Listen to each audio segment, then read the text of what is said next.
আপনি আমাকে নিয়ে অনেক ভাবেন। না, তাহলে গায়ে কাপ। আপনি কষ্ট পাচ্ছেন কিন্তু একজন পুরুষ। খবরদার আমার বাবাকে নিয়ে কোনো বাজে কথা বলবেন না।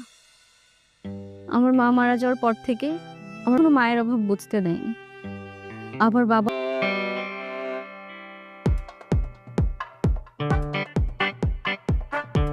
আপনার নাম্বার বাড়িটা কোন দিকে বলতে পারবে?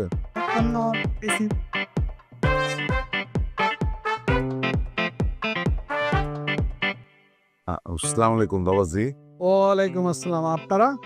বাবাজি দেখেন তো এই ঠিকানাটা এই বাড়ির কিনা? হ্যাঁ, এটা তো আমার বাড়ি।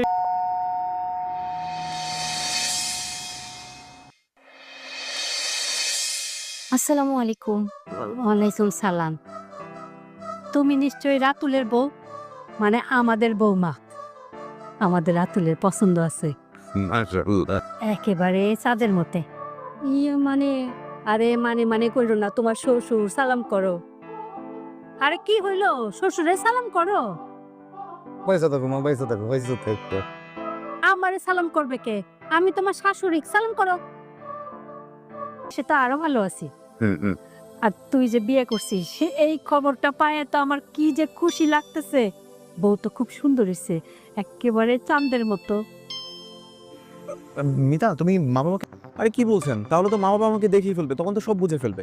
এর থেকে একটা ভালো বুদ্ধি আমার কাছে আছে। এই বিছানার একটা পাশে আপনি শুবেন, আরেকটা পাশে আমি শুবো, আর মাঝখানে একদম উঁচা করে বালিশ দিয়ে রাখবো। চলবে? জি না, আপনার সাথে এক বিছানা শোয়া আমার পক্ষে সম্ভব না। আমি এক্ষুনি বাবা মাকে গিয়ে সব সত্যি